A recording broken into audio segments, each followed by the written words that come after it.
Assalamualaikum everyone. Myself Zaur Ahmed Meher and I am here to present my topic three-phase induction motor. The contents of this topic is introduction, construction, working principle, advantages and disadvantages. Introduction of three-phase induction motor. Three-phase induction motor is an electrical device that converts electrical energy into mechanical energy in case of three-phase alternating current. Three phase induction motor हिकु असांजी अहिड़ी electrical device आहे जेका electrical energy खे convert कराईंदी आहे mechanical energy में। उन में जेको आहे असां टे फेज़ यूज़ कंदा आहियूं। These type of induction motor are known as self starting induction motor. उहे जेके असांजा मोटर आहिनि सेल्फ स्टार्टेड हूंदा आहिनि, उन्हनि खे स्टार्टिंग जी ज़रूरत न पवंदी आहे। These type of motor are only used for alternating current. Induction motor जेके आहिनि उहे असांजा स्पेशली ख़ासि तौर ते AC करंट ते हलंदा आहिनि। इंडक्शन मोटर हिकु असांजा अहिड़ा AC मोटर आहिनि जंहिंमें इलेक्ट्रिक करंट जी ज़रूरत हूंदी आहे, छो जो असांखे रोटर खे रोटेट कराइणो हूंदो आहे। रोटर तॾहिं रोटेट कंदो आहे जॾहिं उन में टार्क प्रोड्यूस थींदी आहे। अकॉर्डिंग टू इलेक्ट्रोमैग्नेटिक इंडक्शन, जॾहिं मैग्नेटिक फील्ड जेकी आहे स्टेटर जी वाइंडिंग में प्रोड्यूस थींदी त पोइ असांजो रोटर जेको आहे रोटेट कंदो। Construction of induction motor. A three-phase induction motor consists of major two parts, stator and rotor. जेको थ्री फेज़ इंडक्शन मोटर आहे उनमें उनजी कंस्ट्रक्शन में ॿ अहम माना के मेथड आहिनि, ॿ अहम पार्ट आहिनि। हिक खे स्टेटर चवंदा आहियूं ऐं ॿिए खे rotor. Stator of the induction motor is stationary part. जॾहिं त स्टेटर जेको आहे इंडक्शन मोटर जो स्टेशनरी पार्ट हूंदो आहे। It is made up of number of slots to construct a three phase winding circuit which we can connect with three phase AC source.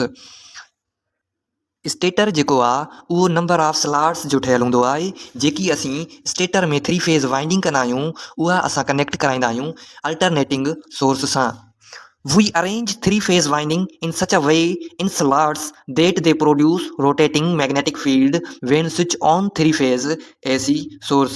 Three-phase induction motor में असां winding जेकी आहे अहिड़े तरीक़े सां स्लॉट्स में कराईंदा आहियूं जीअं उन में रोटेटिंग मैग्नेटिक फील्ड प्रोड्यूस थिए जॾहिं उनखे थ्री फेज़ AC सोर्स ॾियूं था। स्टेटर जेको आहे असांजो मुश्तमिल हूंदो आहे पोल्स ते। Rotor, the rotor is rotary part. Rotor जेको आहे असांजो हिकु रोटेटिंग पार्ट हूंदो आहे। The rotor of the induction motor consist of a cylindrical laminated core with parallel slots for carrying rotor conductor. Rotor जेको आहे कंसिस्ट हूंदो आहे सिलेंड्रिकल लैमिनेटेड कोर जेको पैरेलल में कनेक्ट हूंदो आहे स्लॉट सां, जेको रोटर कैरी कंदो आहे रोटर कंडक्टर खे। The rotor conductor are not wire but they are consist of heavy bar of copper aluminium. Rotor जो जेको कंडक्टर आहे उहा वायर न हूंदी आहे, पर उहा जेकी आहे मुश्तमिल हूंदी आहे हैवी बार जेकी कॉपर एल्यूमिनियम यूज़ कंदा आहियूं। The shaft is used in motor to transfer mechanical power. जॾहिं त जेकी इंडक्शन मोटर जी शाफ्ट हूंदी आहे उहा जेकी मोटर में लॻियल हूंदी आहे उहा असांजो ट्रांसफर कंदी आहे मैकेनिकल पावर खे। Working of three-phase induction motor. When three-phase supply is given to motor, then current generate magnetic flux and flux rotate around the conductor.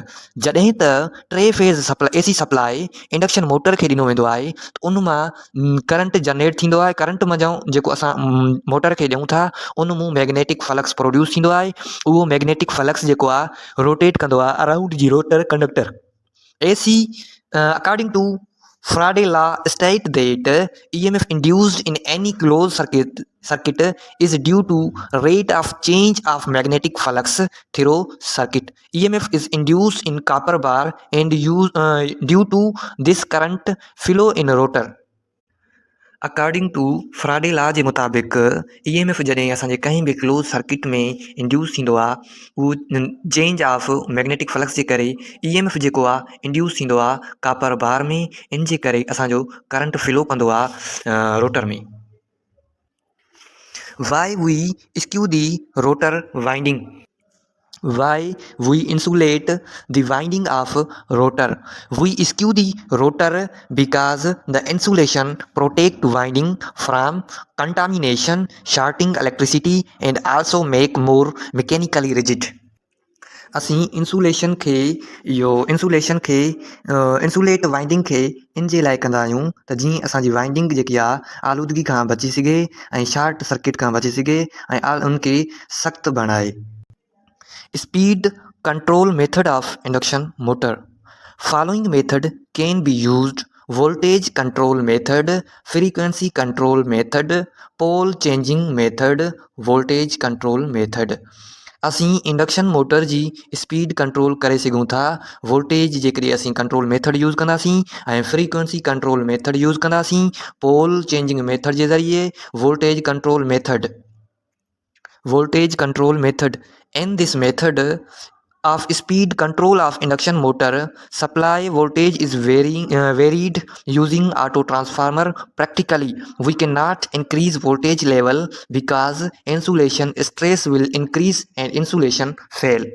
Voltage control method में असीं इंडक्शन मोटर जी speed control करे सघूं था जॾहिं असीं त उन में ऑटो ट्रांसफार्मर यूज़ कंदासीं पर प्रैक्टिकली असां उन जा वोल्टेज लेवल जेकी आहे असां उहा वधाए नथा सघूं छाकाणि त इंसुलेशन में जेकी आहे स्ट्रेस जेकी आहे इंक्रीज़ थींदी जॾहिं त इंसुलेशन में स्ट्रेस इंक्रीज़ थींदी त इंसुलेशन असांजी फेल थी वेंदी. एप्लीकेशन इट इज़ यूज़्ड इन पंप. इहो असांजो इंडक्शन मोटर पंप में यूज़ थींदो आहे. It is use in pressing machine ऐं असांजूं जेके प्रेसिंग मशीन आहिनि उन में बि यूज़ थींदो आहे. इट इज़ यूज़्ड इन फ्लोर मिल्स. असांजूं जेके अटे जूं मशीना आहिनि उन में बि यूज़ थींदो आहे. Slip ring motor are used in heavy load application such as steel mill lift crane machine. जेके असांजा स्लिप रिंग मोटर आहिनि उहे असांजा हैवी लोड जिते हूंदा आहिनि उते यूज़ थींदा आहिनि जीअं स्टील मिल लिफ्ट या किराने मशीन वग़ैरह में. एडवांटेजिस.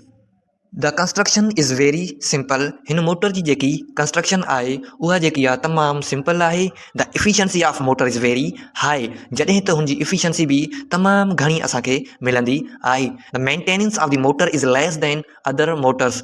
असां हिन मोटर खे ईज़िली सां मेंटेन करे सघूं था ॿियनि मोटरनि जी भेट में. The cost of motor is lace. हुनजी कास्ट बि जेकी आहे तमामु घटि आहे. The armature reaction is lace. हुन में जेको आर्मेचर रिएक्शन आहे उहो बि घटि आहे. Induction motor is self started. सभ खां वॾी में वॾी जेकी हुनजी एडवांटेजिस आहे त उहो सेल्फ स्टार्टेड मोटर आहे. Disadvantages. The speed control of this motor is very difficult. यानी कि असां हुनजी स्पीड खे कंट्रोल नथा करे सघूं. The starting torque of this motor is not lace. हिन मोटर जी जेकी स्टार्टिंग जेकी टार्क हूंदी आहे उहा बि घटि नाहे. The induction motor is constant speed motor for application where variable speed require. This is not used. Induction motor जी स्पीड जेकी आहे कांस्टेंट हूंदी आहे. इहो जेको आहे असां उन्हनि जायुनि ते अप्लाई नथा करे सघूं जिते असांखे रिक्वायर हूंदो आहे मोटर जी. जॾहिं असांखे वेरिएबल स्पीड जेकी आहे रिक्वायर हूंदी आहे त पोइ इहो मोटर यूज़ न थींदो आहे.